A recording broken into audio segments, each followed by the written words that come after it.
бүлгийг унших байгаа.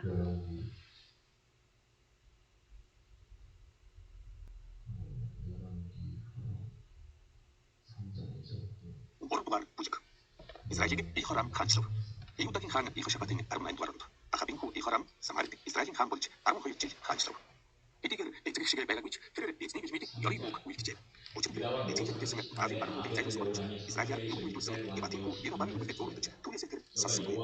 Мабчуудтай тулдаг. Мобин хаан Иша хоньюудаг байсан. Израилийн хаанд 100 мянган хурмууд 100 мянган хуцигнос төтөг байв. Харин Ахабын сахад Мобин хаан Израиль хааны зэрэг босов. Тэр үед их хорам хаан Самариас гарч бүх Израилийг цуглуул. Харин тэр явж Иудагийн хаан Ихошафатад илгээхдээ Мобин хаан миний зэрэг босов. Мобин зэрэг гарч надтай хамт явах гэж хэлж. Би үлчи. Миний босоо чирээс. Миний барьж чиний барьж билээ. Бид альцамаар явах гэж асуухад Ихошафат. Эдомийн цэрэг замаар гэж хэлв. Ингээд Израилийн хаан Иудагийн хаан Эдомийн хаантай хамт явж. Тэд одоогоор аян тавьсан бол тэнд зэрэг болон тэдний араас яа масрах хүмүүс байсангүй.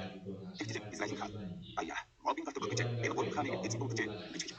Харин Ихошафат эзнээс асууж болохоор эзний шүлжүүлэгч энд алуу тэгвэл намтууд асуусан. Израилийн хааны зарцлыг нэг дахиж. Шафатын хүү Илиша энд бай. Тэр Илиагийн гар дээр усасдаг байсан. Ихошафат эзний үг түүнтэй хамт билээ гэж. Ингээд Израилийн хаан Ихошафатууд Эдомийн хаан түүнээр очив. Илиша Израилийн хаан би чамд ямар хамт юм бэ? Чи эцгийн шүлжүүлэгч бол эцгийн шүлжүүлэгч рүү яв. Израилийн хаан түүнд. Учир нь эзэн энэ гурван хааныг Мобин гарт өгөх дуудсан. Илиша миний хүн зогсдог төгтөмгийн эзэн амьд. Иудагийн хаан Ихошафатын байгааг хүндлэх бол би чамайг харагчгүй тоогч байсан. Харин одоо надад чавхц төгтөмг нэг авч. Өнөө хөвчмөд тоглож ирэхэд эзний хүн Илиша энд ирэх. Эзэн аялдаа. Энэ хүн би согчмоор бүрхдэг. Учир нь эзэн ингэж айлдаж байна. Та нар сэхийг харахгүй орооч үзэхгүй. Эзэн ч та нар болон та нарын масраг. Та нарын атмосферт бүх бүд тэр хүндийг усаад. Энэ эзний гисмэд бүжиг үзүүлэх. Тэр бас Мобинтийг та нар өгөх бол. Тэгэж та нар эглэцэн болон шигний хотгорыг зэгч. Сайн модыг болгож усны бүхнийг зогсоож газар нутгийг сайн хэсгүүийг чулуугаар сүйтгэх болоо гэсэн. Өглөө тэр хүнтэй үзэгдэн. Эдом замаар усурсан гэж тэр газар усаад дүүрсэн байлаа. Өөрсдийнх нь зэрэг дуртаар хаад ирснийг Мобинхан үгсэлж. Зэвсэг чадвартай бүгд тэднээс дэш насны хүмүүс тулгарн хил дээр зогсов. Өглөөний тусгад армига усан дээр гэлж модчууд харалтаа хүсийг цусгаж удаа гэж. Тэгэж энэ бол цусгай. Хаад гарцаагүй бүх хоорондоо тулдаж эдний яг хэлсэн байна. Тиймээс Мобан бодлоо. Харин тэд Израилийн баруун бэртэл Израильчууд босч модчуудыг зогсов. Модчууд эдний хүмүүс зогсжээ. Тэд модчуудыг хэлсэн тэдний газар руу орж өөрчлөв. Ингэж тэд хотуудыг сүлжээ. Тэдний хүмүүс газар нутгийн сайн хэсгүүд чулуугийн түүний дөрөв. Ингэж тэд усны бүхэндийг зогсож бүх сайн модыг урсаар тэр хар сэтгэл чулуунуудыг үлдээлээ. Харин чулуу дүүгэрчд тэр газрыг усгаж өгөв. Өөрийн хотод тултан тэд хатушиг болохыг Мобин хаан хараад тэр их тасагч тулан зүгтний аваад Эдомийн хааны дурдуур нэг гаргасан чадсангүй. Тэгээд үүнийг залгуулсан хаанчлах ёстой байсан. Үүнийг тэр аваад түүний хэрмэн дээр шатаач гэх болон өгчээ. Израилийн зэрэг бас их хүүхэлдэм батарсан. Израильчууд түүнээс салж нутагтаа буцаалаа. 그 수목을 쳐서 버리고 각기 돌을 던져 모든 좋은 밭에 가득하게 하고 모든 샘을 메우고 모든 좋은 나무를 베고 기라렛의 돌들은 남기고 물매김이 부부한 데 치니라. 모압 왕이 전체가 분열하여 각기의 돌을 두고 수부자 700을 거느리고 충돌하여 지나서 에돔 왕에게로 가고자 하되 능히 못하고 이에 자기 위를 이어 왕이 된 마다들을 피하여 성읍에서 번지를 띄니라. 이스라엘에게 크게 통굴한 이 맘에 저희가 떠나 각기 고국으로 돌아갑니다.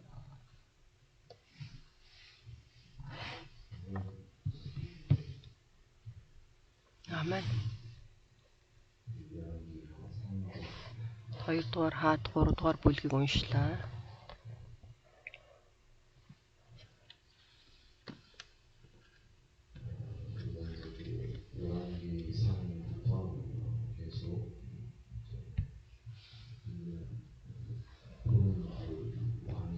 За бид нар 1-р хаад намаас эхлээд энэ сонсож байгаа хаан байна. За өнөөдөр энэ хаан бол энэ үгэн дээр гарч байна. Юудаг хаанчилж байгаа хаан Ихошафат.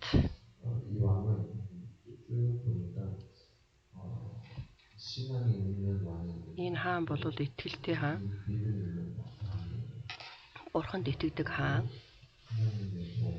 Бурханы боол Бурханы иш үзүүлэгчдийг бол хүндэлдэг.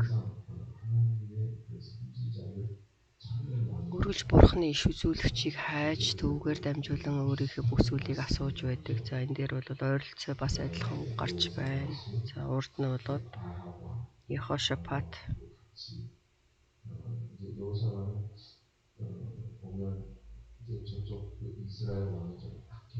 За Ихошафат Израилийн тэр хаан Ахаб хижнээ муу байсан ч гэсэн энд бол амар тайвныг хүссэн хаан байсан тийм зүрх сэтгэлээр хамт нэгдээд тэгээд мобын эсрэг бол хамтран үнэхээр дайдахыг хүсч ажиллахыг хүсч байна. За тэгээд энэ дээр хоёр Израилийн хаан болон Юдагийн хаан бүгд за нэгдүгээр хаад номыг харах юм бол өнөөдрийн энэ үгтэй адилхан за иш үзүүлэгч алгуу гэж нэгдүгээр хаад ном дээр ч гэсэн бас бид нар уншсан байгаа. Иш үзүүлэгчдийг бид нар төрүүлж иш үзүүлэгчдээс Бурхны хүслийг асууя гэж. Тэгэхээр нэгдүгээр хаад номоос бид нар юуг харах вэ гэхээр Йехошафат энэний хувьд бол итгэл байгаа зогсохгүй Йехошафатын хувьд бол маш их ялгах сүнснүүдийг чадвар бол байсан. Харин хоёрдугаар хаад ном дээр Ахаб хааныг байхад маш олон иш үзүүлэгч нар ирээд түүнд бол яг адилхан үгийг хэлж байхад тэгсэн ч гэсэн түүний зүрх сэтгэл дотор бол үгүй юм шиг байна. Өөр иш үзүүлэгч алгуу гэж бол хайж байсан шүү дээ. Тэгээ өөр Бурхны иш үзүүлэгч алгуу, Бурхны өөр иш үзүүлэгч алгуу гэж сүүлд нь бол Мика очиж тэнд үннийг хэлсэн. Мика гэдэг иш үзүүлэгч бол жинхэнэ Бурхны иш үзүүлэгч байсан. Харин бусад иш үзүүлэгч Бурхны тэр хааны чихэн сонсогдохоор сайхан үгийг бол хэлж байсан. Мика шиг үнийг бол хэлж чадахгүй байсан. Йехошафат хааны хувьд бол үнэхээр мэрэгэн ухаантай, энд бол ялгах чадвартай. Тэгэхээр өнөөдрийн уншсан энэ 3 дугаар бүлэг дээр 2 дугаар хаад 3 дээр бүлэг дээр Моаб, Израиль, Юда, Едом за энэ бүх хаадууд бол хамт байна. Моабыг бол бүгдээ ялгаад 3 хаан, Едомын хаан, Израиль, Юдагийн хаадууд бол хамт цөлийн тэнд бол цуглаж байна. За тэгээд энд бол бороо орохгүй маш их хэцүү байсан тэр цаг үед за Йехошафат бол адилхан үгийг хэлж байна.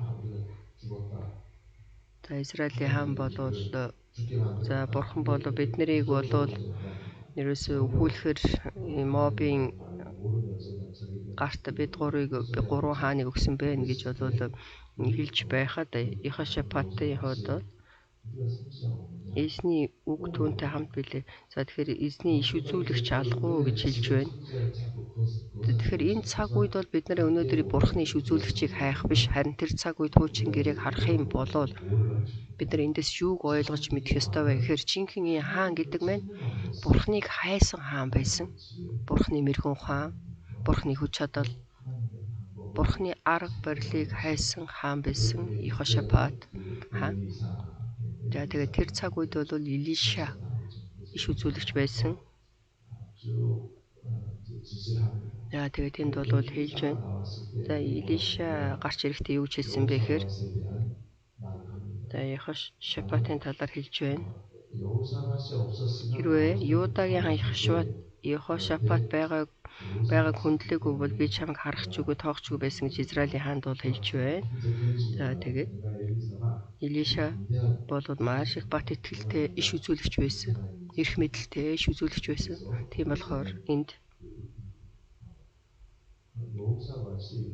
Йехошафат хаан өөрийнх нь итгэл мөн ялгах чадвар, мэрэгэн ухаан энэ болгоныг бол бүлээн зөвшөөрч байна. За 3 хаан байна. Энд 3 хаан цугласан байна.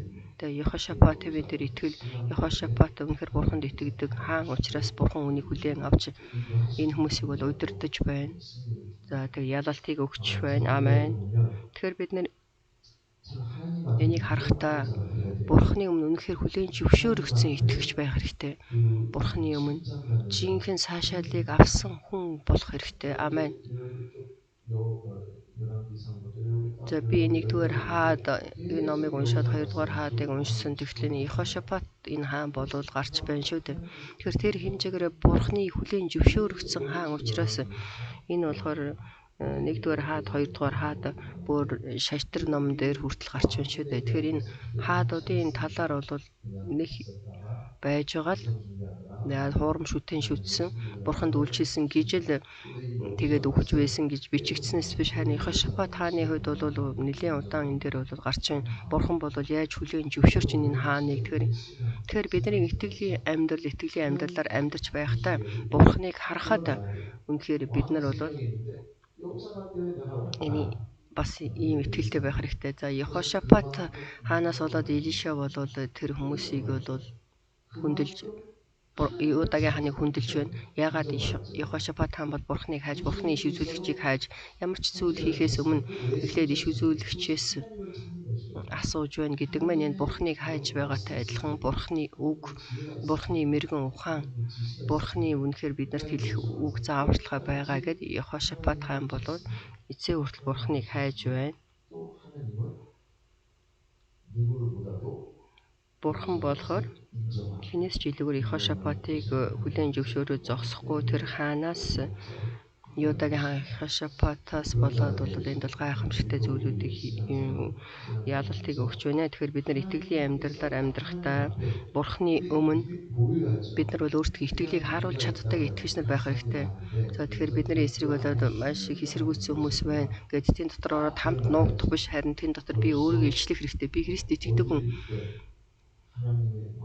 Бурханы зүрх сэтгэлийг бол бид нар харуулж чаддаг итгэгч нар байх хэрэгтэй. Есүс энэ газар дээр ирэхдээ энэ 3 жилийн энэ Бурханы ажлыг хийсэн цаг хугацаа бол богинохон цаг хугацаа. Энэ хугацаанд эзэн болоод итгэдэг хүмүүсийг хайсан гэсэн үг, түүний итгэлийг хараад гэсэн үг бол их Библиэлд бичигдсэн байгаа. Итгэл байна уу? Үнэхээр чи итгэж байна уу? Тэр 3 жилийн туршид өрөөдмөр тэр хүмүүсийг бол хайгаагүй. Өрөвдөөд гэсэн үг бол гардагч тэн дотроос бол итгэдэг хүмүүсийг Бурхан хайж байсан. Би дараа нь мөнхийн улсад очиод уулзахыг хүсэж байгаа хүмүүс их байна. Библиэлд байгаа тэр хүмүүстэй бол би уулзахыг хүсэж байна. Тэн дотроос би энтэй хамгийн түрүүнд уулзахыг хүсэж байна гэхээр 5-2 загсны дүүрлэг хийсэн хүн хэн блэ? Тэр бяцхан хүүхэд байсан шүү дээ, хүүхдийн хоол. Тэр хүүтэй би уулзахыг хүсэж байна. Яаж үнэхээр ивэл авсан? Мэдээж тэр хүүхэд бол Бурханаас хаашаалыг авсан. Өөрийнхөө өдрийн хоолыг бол тэр олон 5,000 хүнд өгөхийн тулд Бурханы гар дээр тавьсан шүү дээ. Тэгээ би тэр хүүхдийн гэрчлэлийг сонсохыг хүсэж байна. Тэр хэмжээгээрээ Бурханы өмнө хүлээн зөвшөөрөгдсөн тэр гайхамшигтай Библийн үгэн дээр бичигдсэн байна шүү дээ. Аль нэг зүгээр түүний нэр байхгүй зүгээр нэг хүүхдийн өдрийн хоолыг авчирч олон хүнд бол тарааж өгсөн гэж бичигдсэн. Тэгэхээр тэрний нэр нь ч байхгүй. Тэгэхээр тэр хүүхдийн өдрийн хоолоор бол 5,000 ирчүүд, эмэгтэйчүүд хүүхдүүд ороогүй. Тэгэхээр тэр эмэгтэйчүүд хүүхдүүд орох юм бол 10,000 бол хоол гарна шүү дээ. Тэгэхээр энэ Библийн үгийг харах юм бол үнэхээр гайхамшигтай юм хүмүүс зөндөө байна.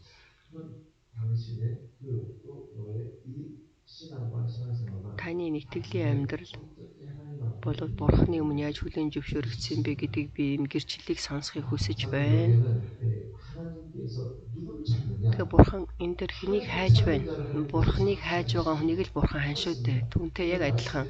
Тэгэхээр үгэн дээр бол маш их тодорхой хэлсэн байна. Яаков номон дээр мөн бас хэлсэн. Бурхантай ойрхон бай. Тэгэх юм бол Бурхан та нарт мөн чамтай ойрхон байна гэж хэлсэн. Энэ бол жинхэнэ гайхамшигтай үнэн. Тэгэхээр энэ үгийг бид нар Библийг харахтаа энэ 2-р хад 3-р бүлгийг харахтаа Йехошафат байхгүй байсан бол би энэ газарт байхгүй байх байсан юм а. Та нарт дээр ирэхгүй байх юм гэж Илиша хэлж байна. Тэгэхээр үргэлж Йехошафат бол үргэлж Бурханыг хайж ерөөсөө яарахгүй. Харин Ахав хаан бол хурдан явж байлдыг гэхэд байж вэ. Бид нар Бурханы үгийг сонсоод явъя. Маш олон иш үзүүлэгч нар Ирэхэд бол Йехошафатын хувьд бол тэр зүрх сэтгэл амар тайван байгаагүй өөр үнэхээр иш үзүүлэгч алах уу гэж бол хайж байсан шүү дээ. Харин бусад хүмүүс тэр хаан Ахав хаан бол хурдан очиод байлдъя гэж яарч байхад харин Йехошафат хааны хувьд бол эцээ хүртэл бурхны иш үзүүлэгчийн үгийг сонсоод явъя гэсэн тэг гайхамшигтай итгэлтэй хаан байсан.